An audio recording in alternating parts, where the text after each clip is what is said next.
चंदनपुर गांव में शामू नाम का एक बहुत ही मोटा आदमी अपनी पत्नी नीलम के साथ एक छोटे से घर में रहकर अपना जीवन बसर कर रहा था।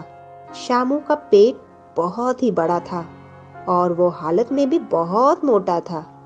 सारे लोग उसे पेटू राम कहकर बुलाते थे क्योंकि शामू काम कम और खाना ज्यादा खाता था। वो सारा दिन बस खाने पीने पे ही ध्यान देता था।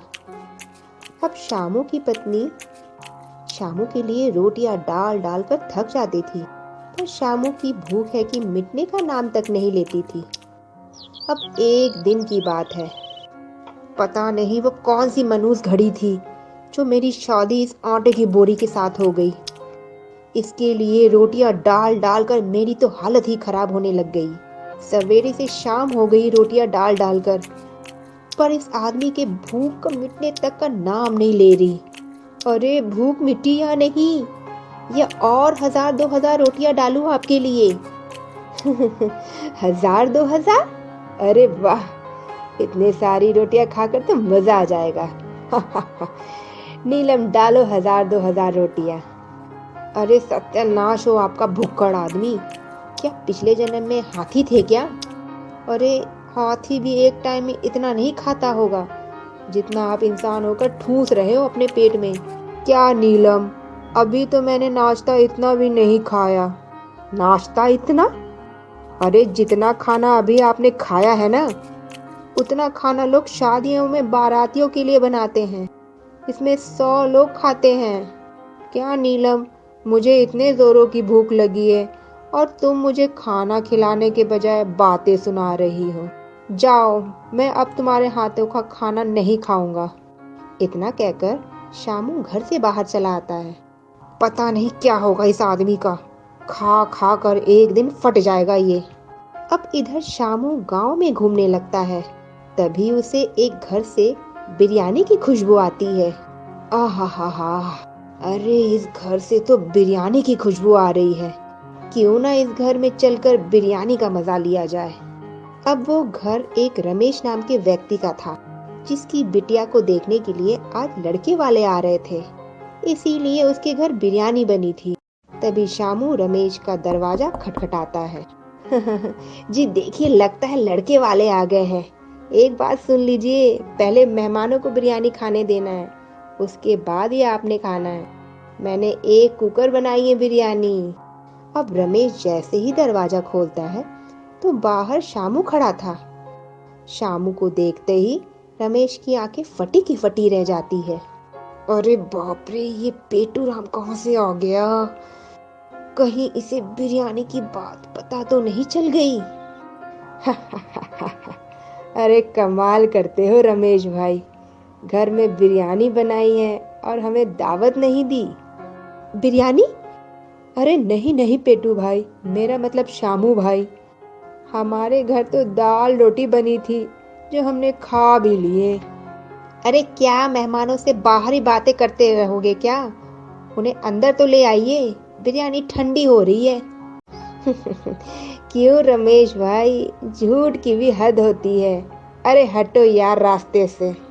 पेटू शामू घुस गया रमेश के घर में अपना बड़ा सा पेट और बड़ा सा शरीर लेकर। अब पेटू को देखकर सुजाता की आंखें टाइट हो जाती है।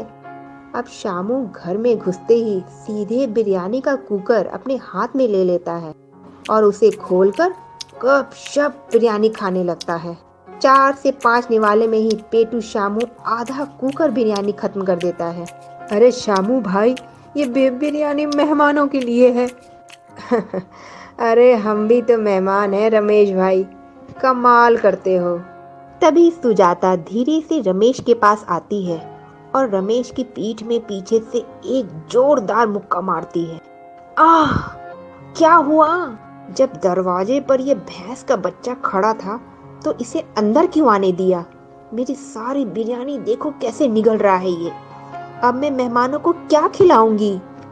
तभी शामू गपशप पूरा कुकर भर बिरयानी खा जाता है और सुजाता रमेश बस उसका मुंह देखते रह जाते हैं। तभी सुजाता कुकर अपने हाथ में लेकर देखती है तो उसमें बिरयानी का एक दाना भी नहीं बचा दिखता है। वैसे भाभी जी बिरयानी बहुत अच्छी थी, बस थोड़ा नमक कम था। अगली बार ध्यान रखना नमक का। अच्छा चलता हूँ मैं। पूरी कुकर भर कर बिरयानी निगल कर शामू वहां से चला जाता है। अरे सत्यानाश हो उस पेटू का। अरे पूरी मेहमानों की बिरयानी खा गया रे। अब मैं मेहमानों को क्या खिलाऊंगी। शामू रोज इसी तरह गांव वालों के घर जाता था और लोगों के घर जबरदस्ती खाना खा जाता था। इसी कारण जब भी लोग शामू पेटू को देखते थे तो सब अपना अपना खाना छुपा देते थे। अब इधर सुजाता रमेश नीलम के पास आते हैं और नीलम को उसके पति के हरकतों के बारे में बताते हैं। आप चिंता मत करिए बहन, ये कुछ पैसे हैं, आप होटल से मेहमानों के लिए बिरयानी ले आइए। मैं आपसे इनकी तरफ से माफी मांगती हूँ। दोनों पैसे लेकर वहां से चले जाते हैं। इसी तरह रोज कई सारे गांव वाले नीलम के पास उसके पति की शिकायत लेकर आते थे। इस आदमी ने तो मेरा जीना हराम कर रखा है, आने दो आज इसे घर पर। इधर शामू फिर से गांव में घूमने लगता है। शामू को देखते ही बाकी घर वाले अपना दरवाजा दुकान सब बंद कर देते हैं। कमाल है, ये सारे घर बंद कैसे पड़े हैं, दुकानें भी बंद दिख रही है। अब मैं किसके घर जाकर खाऊं। तभी शामू थोड़ा आगे जाता है तो उसे वहां दो लोग खाना खाते और बाकी कई सारे लोग खड़े हुए दिखाई देते हैं। यह देखकर शामू दौड़ता हुआ वो दो आदमियों के पास जाकर बैठ जाता है, जिसमें से एक आदमी का नाम हरीश था। अरे कमाल करते हो हरीश भाई, शादी में खाना खाने आए और मुझे बताया भी नहीं। अरे लाओ भाई लाओ, ये तो बढ़िया खिचड़ी बनी है। अरे पेटू राम, ये शादी का खाना नहीं मैयत का खाना है, जरा धीरे बोलो। अरे किसी का भी हो, अपने को खाने से मतलब है। तभी शामू वहाँ पूरा भगोना भरकर चावल खा जाता है और सारे लोग भूखे शामू का मुंह देखते रहते हैं। तभी शामू एक बड़े आदमी कमलेश से कहता है, काका और कहीं बन रहा है क्या खाना, बहुत भूख लगी है। पूरा भगोना भरकर तो खाना खा गया हाथी की औलाद, अब क्या हमें भी खाएगा क्या, जा निकल यहाँ से। लोगों का गुस्सा देखकर शामू वहां से अपने घर चला आता है। हम सब गांव वालों को इस पेटू के खिलाफ कोई मोर्चा निकालना चाहिए, इसने पूरे गांव को तंग कर रखा है। अरे मुंह क्या देख रहे हो, बनाओ दूसरा खाना। 30-40 लोग यहाँ खड़े रहकर उस पेटू पर नजर रखो, वो फिर से यहाँ नजर नहीं आना चाहिए।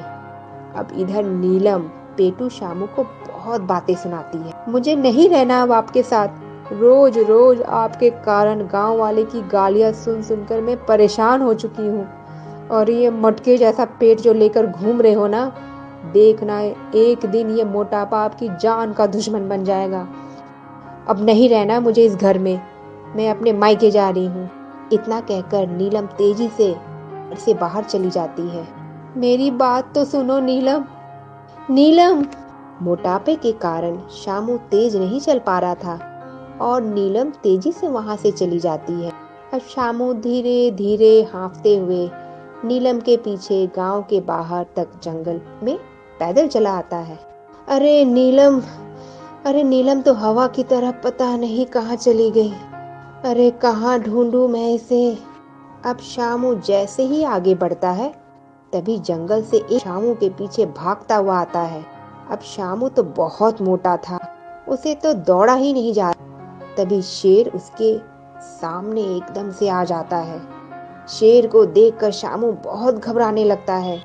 तभी नीलम वहाँ कुछ लोगों के साथ आती है, जिसके बाद इतने सारे लोगों को देखकर शेर वहाँ से भाग जाता है। यह देखकर शामू की आंखों में आंसू आ जाते हैं और वो नीलम से रो रो कर माफी मांगता है।